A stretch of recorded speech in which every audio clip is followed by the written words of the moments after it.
Welcome to Hell YouTube. Today I'm going to talk about my dimethyltryptamine trip. What a crazy story that is. When I first heard about DMT, it was actually by Joe Rogan. He talks about it a tremendous amount on his podcasts and on YouTube as well. It piqued my interest quite a bit. I'm all for drugs. I take them, I wouldn't say frequently, but regularly in a ritualistic manner to expand my mindset. I don't do it for fun. I don't do it just to do it. I do it to explore my mind and expand my creativity and think about things and really stimulate the deep recesses of my mind so I can question exactly what I'm doing instead of just walking around like a fucking zombie, just autonomously without thought or any consciousness to the actions that I do. So how I came about it was my very best friend. He got in his hands on some DMT, and he'd been doing it for quite a while at that point. I mean, for 1 month, all he did was when he woke up was just smoked pipe after pipe after pipe of DMT in the morning, so he would wake up and instantly be in that nice headspace that it gives you, which is a very humbling place to be, especially in the mornings when you're all grumpy and needing caffeine. So the first time I took it was in my friend's bedroom, where we normally congregate and talk about life and meditate, and he had lit some incense and started playing some Sprongel, which is a psychedelic trance band which is rife with DMT imagery and lyrics, and very much, I guess you could say, inspired by dimethyltryptamine. And so I had put the pipe to my lips. We put the acrid white bitter powder into the pipe, and I put the lighter to the pipe, and there wasn't too much in there because it was my first time and I was really scared, caught up in my fear and anxiety.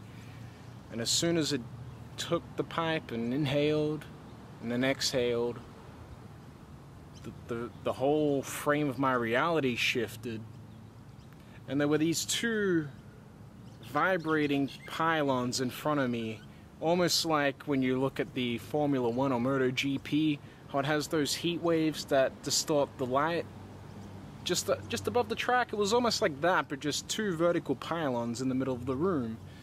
And I started thinking about my mother, and I started thinking about my family, but in particular my mother, because we had gone through some problems, and I hadn't lived at home for a while at that point.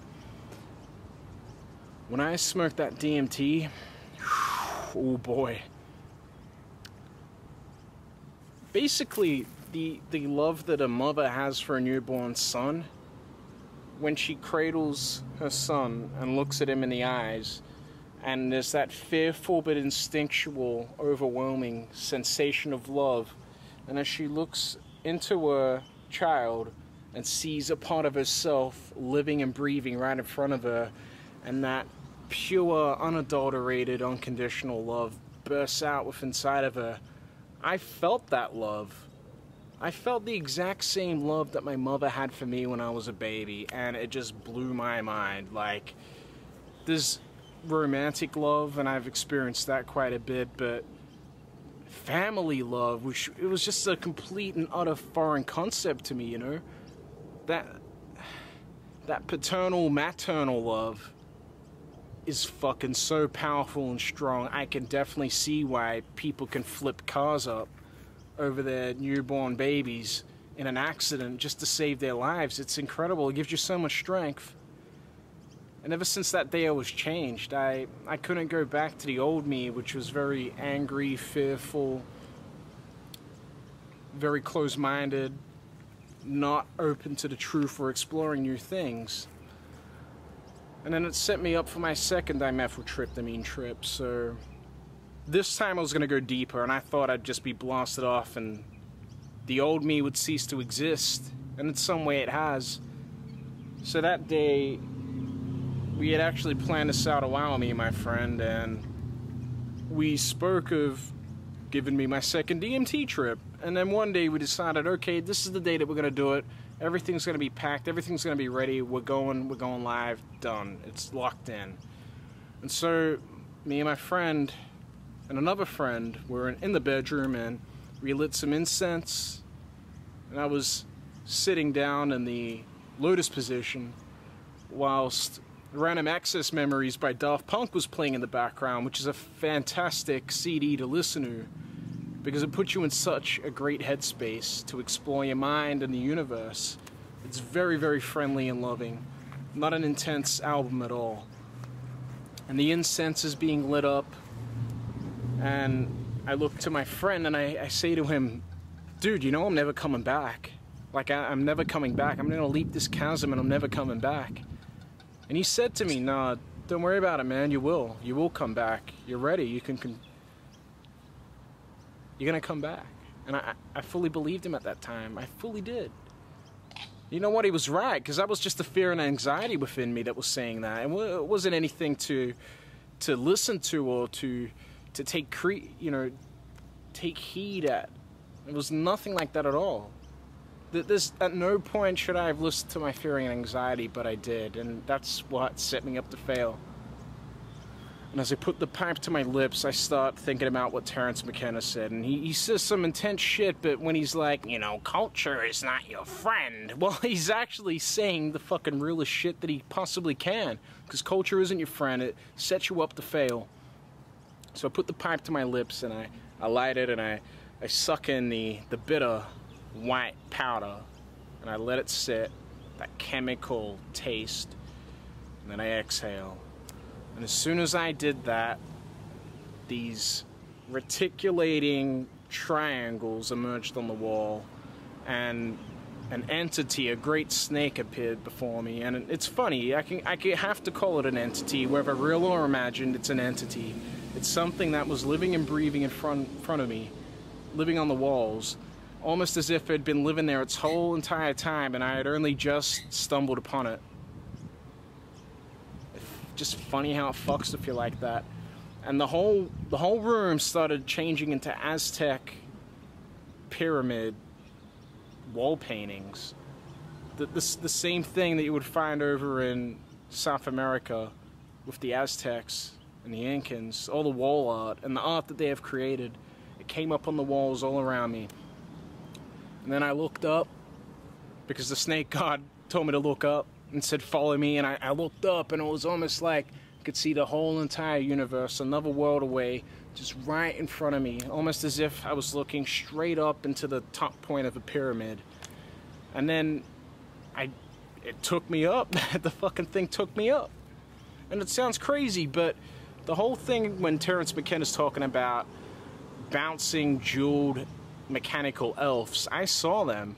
There was a whole family of them. There were 5 specific basketball jewel elves that I saw in my trip. And there was a father, a mother, a daughter, a son, and another child, a small baby. And they resembled the family unit. And I'm sitting there, and my stomach is churning, because I have, I guess you could say, some problems with my stomach that it brings out the worst anxiety in me. And I'm sitting there thinking, oh my God, and this vast green landscape is all around me, and everywhere that I look, I can see it.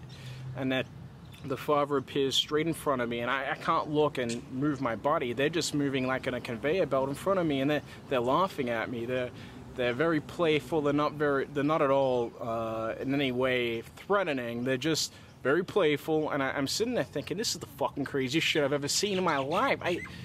There's something about dimethyltryptamine that will make you so lucid, and so you retain your ability to think. It doesn't affect your persona or your mind or your critical thinking skills. It just affects your visual,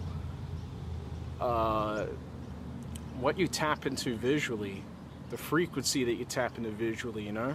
You're not seeing on the ultraviolet wave spectrum, you're seeing some other shit, you know? And so I'm having like a mental conversation with all of them. They're just laughing at me, and they don't even have faces yet. I can just tell by the way that It's almost like they're beaming it into me without even saying anything. And, you know, oh, you're here, and welcome back. And they say, why don't you stay here with us? Oh, wait, you're not ready. And every time I'd look down, I'd instantly get sucked back into the room. And I'd do that, and then I'd go, no, I'm going back up. And then I'd look back up, and then this would happen every 10 seconds or so. I'd go back into the room, and there's my mate, there's the music, there's the incense, and then I look back up, and then I'm back into this fucking green landscaped conveyor belt where 5 different fucking, you know, entities are in front of me, and it's the craziest shit ever. I'm so thankful, because at that moment, I think it may have been the sun. It knew that my stomach was hurting, and then it soothed me, and then instantly, my mind, the pain went away. Now it's still here now, but the pain went away in that moment, and I thought, wow, that's just the craziest shit. Mind over matter. The placebo effect, if you will. And so all good things have to come to an end, and the trip finally ended, and I kept saying goodbye to him. But I knew I'd see him again in some strange way, and sure enough, we still have some more DMT, so I lit it up, and then I went back up again. This happened for about 2 other times, and finally I was just like, whoa, what the fuck happened? When I came back down, you know, I started seeing the snake in front of me on the wall, and then that drifted back, and the third and final time when I came back, I was just so at peace with the world. There wasn't a violent, angry point in my body, and I don't know what it looked like to my friends, but I started singing in a very high-pitched, operatic voice, and I thought I had the voice of an angel. Like, it was just, the inner child in me was almost singing with such innocence and such joy. I don't know what the fuck, if they told you, they'll probably think Adam was going out of his damn mind, but nah, man, it ain't like that at all. It ain't like that at all, and DMT chooses you, not the other way around. You don't choose to take DMT, DMT chooses you. And when you're ready, and when you can accept it into your life because you've gone out and searched it, and you've gone out and researched it, and you want it, it'll come. It'll come. You know, people will give it up freely to you if they know that you're ready. It's crazy how that happens. I think the greatest gift you can give anyone is a DMT trip. And anyone on DMT will tell you that. It's one of the most introspective, eye-opening, mind-awakening experiences I've ever had in my life. And I cannot wait to take it again and try it again. There's something to be said about the war on drugs and the prohibition that a responsible person in society like myself who's productive and non-threatening and very harmless, very peaceful, very loving, can be locked up and put into a cell with other criminals, violent offenders, rapists, murderers, all for the act of consuming DMT. I find it to be deplorable, and anyone who supports drug prohibition, you really have to question why you believe that. There's a big difference between entheogenics and hallucinogenics such as DMT and LSD and heroin. Heroin is such a destructive drug. It ruins communities, ruins lives. Methamphetamine ruins communities, ruins lives. I have many friends who have been hooked on methamphetamine. It's caused them a great deal of pain and ache. But dimethyltryptamine has changed my life for the better. I'm a much more creative and loving person. I'm much more humble with how I conduct myself.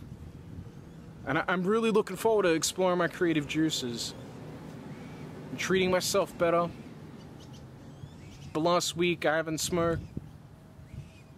I've drank sparingly. I've been eating well. I've been sleeping better. I haven't slept today, but I've been sleeping better. I've been really trying to self-improve this persona, this farce right in front of you. Because everyone will tell you I'm Adam, but I don't believe that. I believe I'm something greater than that. I tap into a higher self. If you ever get your chance to find DMT and to take a trip like that, I strongly encourage you to consider your options. And I'm not someone who will say that drugs are for you, they're not a tool for you, but if they are, you have some urge to find it and to consume it, then I encourage you to take it and take it in the lightest possible manner and to have a good time on it. to be playful, to approach it as an innocent kid who's looking at his first pack of crayons for the first time and is drawing a canvas right in front of himself, who doesn't know what they're drawing, but they just know, I'm drawing, just to explore from an innocent point of view. I mean, look around you, look at all of this. It's crazy. DMT definitely puts you in touch with that. Thank you for watching.